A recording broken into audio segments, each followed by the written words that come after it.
I sold my land so my son could build a big house. At first, nothing seemed unusual. Now, I sleep behind that house like something I want to hide. It is night when I tell you this. The lights in the big house are still on. I can see them through the window. I sit in the dark behind it. I listen to voices that are not calling my name. I often think about who I am now. I am a mother. I am old. I am quiet. I do not complain. I did not ask for much, but every night I ask myself one small question. How did I become someone who must stay out of sight? I worked on that land for most of my life. I planted seeds with my own hands. I woke up before the sun. I worked in the heat and in the rain. My back bent slowly over the years, but the land stayed with me. It was not rich land, but it was mine. Every tree had a memory. Every path knew my steps. My son was young then. He was poor and quiet. He worked hard, but it was never enough. I saw the shame in his eyes. I felt it in my chest. One night, he sat next to me and held my hand. He said, "Mom, we will live together." He said, "You will never be alone." I believe him. I wanted to believe him. I thought family meant sharing one life. So I sold most of my land. The paper was thin, but the decision was heavy. My hand shook when I signed my name. I kept a small piece behind the house. I told myself it was enough. I told myself we were family. I watched the ground change. I watched trucks come. I watched walls rise. The new house stood tall and clean. It was bright inside. The windows were wide. The floor was smooth. Light filled every room. Behind it, the old house stayed low and dark. The roof was thin. The walls felt damp. The air smelled old. I did not say I was sad. I just stood there. I looked at the new walls. I looked at the small space left for me. That was when warmth slowly turned into regret. When my son's wife invited her friends to the house, everything changed a little. I stepped out to greet them. I smiled and said hello. She moved closer to me. She fixed my words. She fixed how I stood. She touched my arm and whispered. Not like that. She smiled at her friends, but her smile was tight. My son stood behind her. He said nothing. I felt my feet move back. I stayed quiet. I watched my son in that moment. He looked at the floor. He did not look at me. My mind went back many years. He was poor when he was young. He felt small next to others. He felt shame when he had no money. Each time he failed, I stepped forward. I solved the problem. I spoke for him. I sold land. I carried the weight. He learned to step back. He learned to wait. Later, my son came to me alone. His voice was soft. He said, "It's only temporary." He said, "She's just stressed."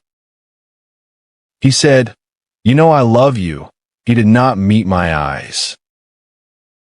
His words sounded like old days. I stood there and listened. I wanted to believe him. I held those words close. For a moment, my breathing slowed. Maybe it would be okay. The next weekend, more guests came. The front door closed.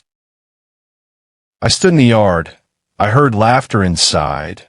Glasses touched. Music played low. The door stayed shut. My son opened a little. He did not smile. He said, "Mom, stay outside for now." The door closed again.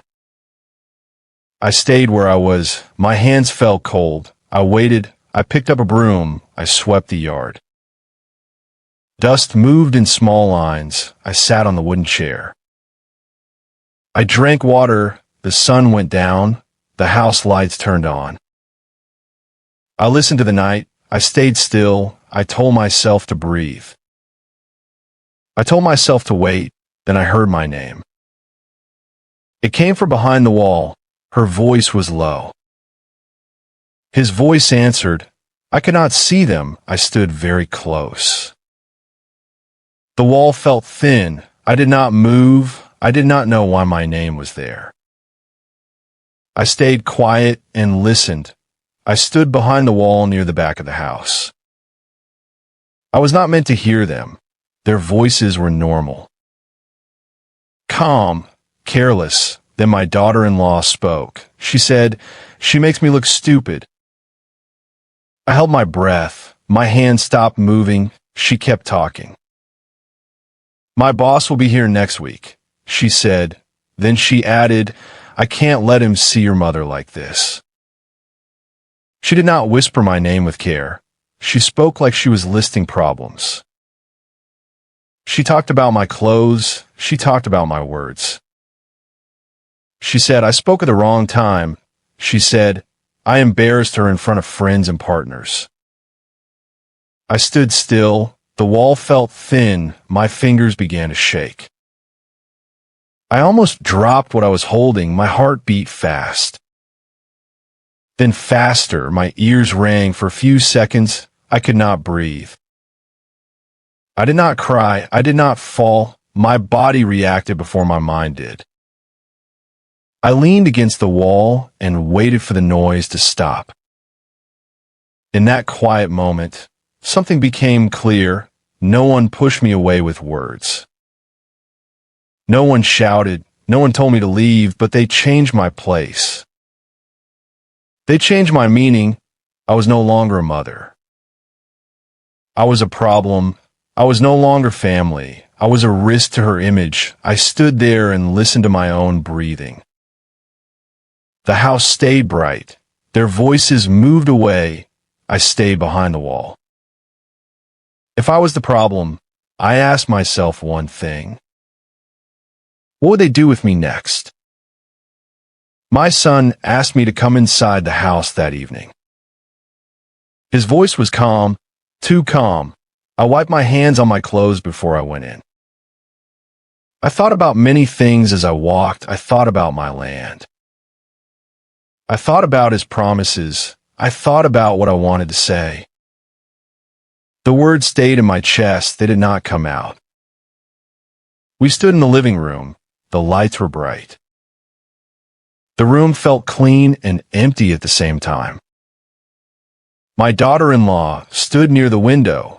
She did not look at me. My son stood between us. He held his hands together. I watched his fingers move. I waited. I hoped he would look up. He did not. I wanted to speak. I wanted to ask one simple question. I wanted to say, "Am I still your mother?" My mouth opened a little, then it closed. My throat felt tight. I felt my heart beat in my ears. I stayed silent. I waited for him. Then he said it. He did not raise his voice. He did not sound angry. He said it like a suggestion. "Mom, it's better if you stay in the old place. It's quieter there." The words fell between us. They stayed in the air. No one moved. I looked at his face. He did not look at me. My hands felt weak. The bag I was holding slipped from my fingers. It touched the floor softly. I did not bend down. I did not cry. I stood very still. My body felt heavy, but my head felt clear. I understood the sentence. I understood what it meant. The big house was not for me. I nodded once. That's when the situation took a dark turn. I did not argue. I did not shout. I did not beg. I picked up my bag slowly. My hands were steady now. I felt something change inside me. The pain was there, but it did not control me. I turned toward the door. As I walked out, I felt my back straightened. I did not look behind me. The night air touched my face. I took one deep breath. I was hurt, but I was still standing. In that moment, I knew one thing. I would not make myself small anymore. I walked back to the old place without speaking. The path felt longer than before. I held my bag close to my body. My steps were slow, but steady. I did not stop. I did not look back. The big house stayed right behind me. Inside, I heard no one follow. No door opened. No one called my name. My son stayed inside the light. He did not come after me.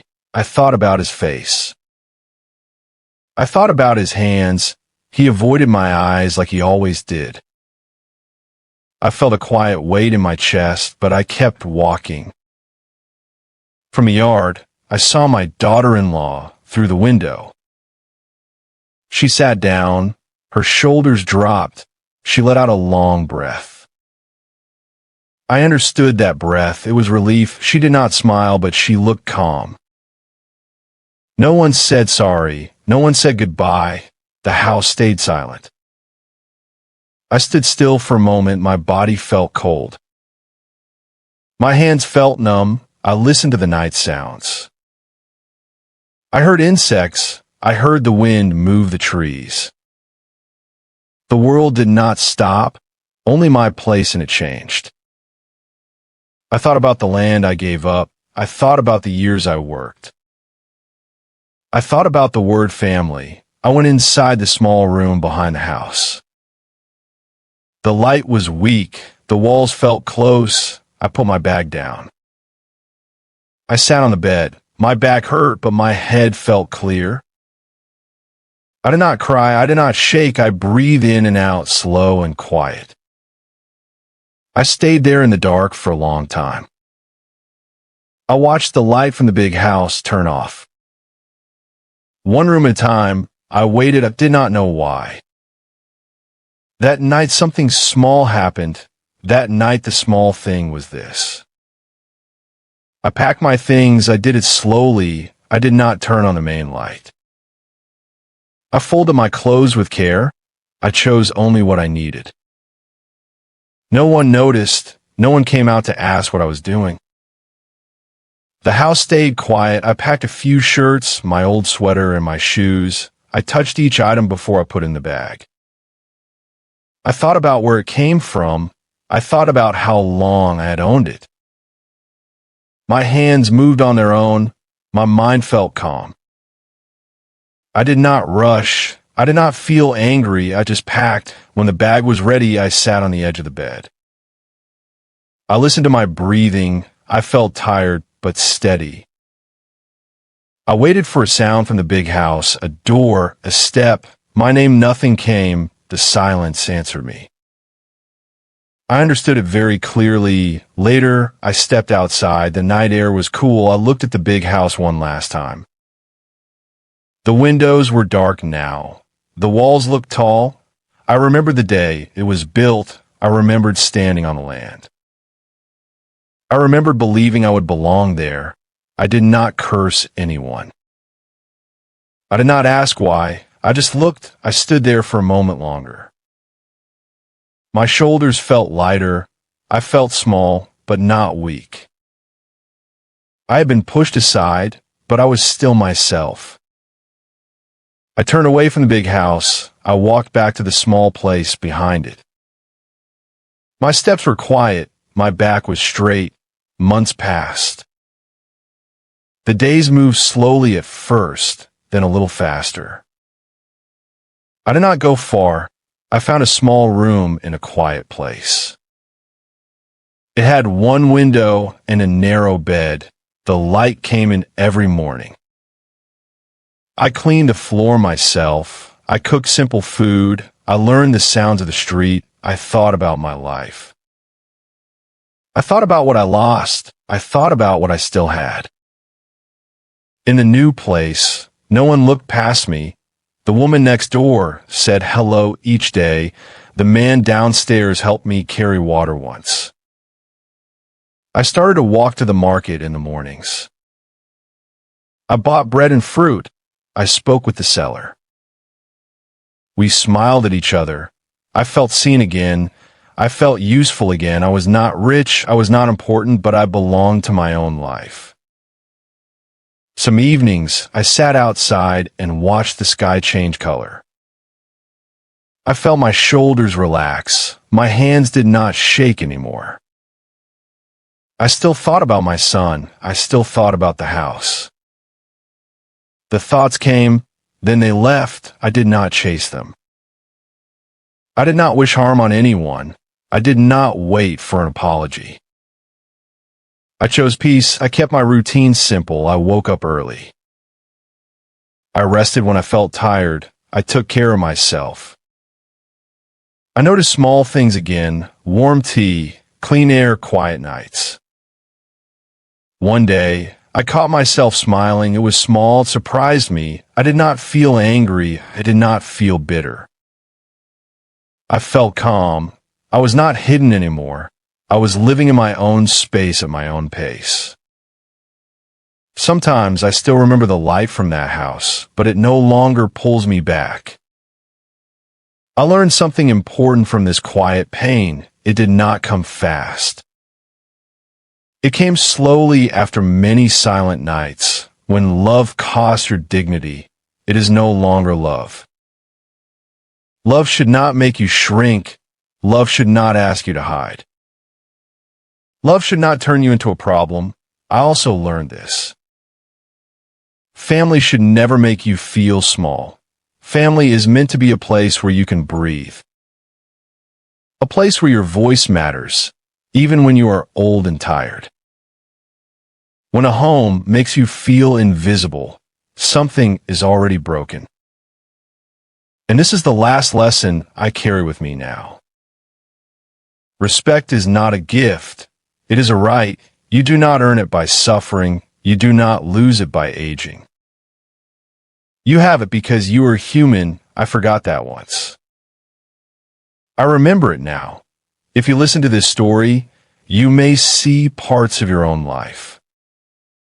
In modern families, pressure moves fast. Work, money, and image often come first. When that happens, people forget simple care. You may have helped someone for many years. You may have stayed silent to keep peace. You may think that sacrifice always means love. It is not. Healthy families have boundaries. A boundary is not a wall. It is a clear line. It shows where respect starts. You can help others and still protect yourself. You can love deeply and still say no. When you give everything, you lose your voice. When you lose your voice, others decide your place. This has happened to many people, not just parents. If you feel small at home, pause and listen to your body. Your body has told you the truth before your mind has. If you feel tired all the time, something is wrong. If you feel afraid to speak, something needs to change. You deserve a space where you can breathe. Start with small actions. Speak once, clearly, ask for respect, not permission. Keep your routines. Keep your money and your time safe. Choose calm over silence. Choose dignity over comfort. You have lived many years. You have learned many lessons. You are allowed to protect yourself now. She was not beaten.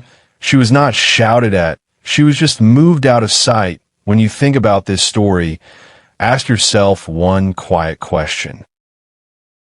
Is it still love if someone hides you instead of hurting you? Sometimes pain does not come from loud words. Sometimes it comes from being erased. If this story touched something inside you, you can share your voice here. Comment yes if you understand this kind of pain. Comment no if you still believe family is always family. If you stayed until the end, thank you for listening. Like this video if it made you reflect, and subscribe if you want more quiet stories like this. Take care of your heart, and what really happened, no one can explain.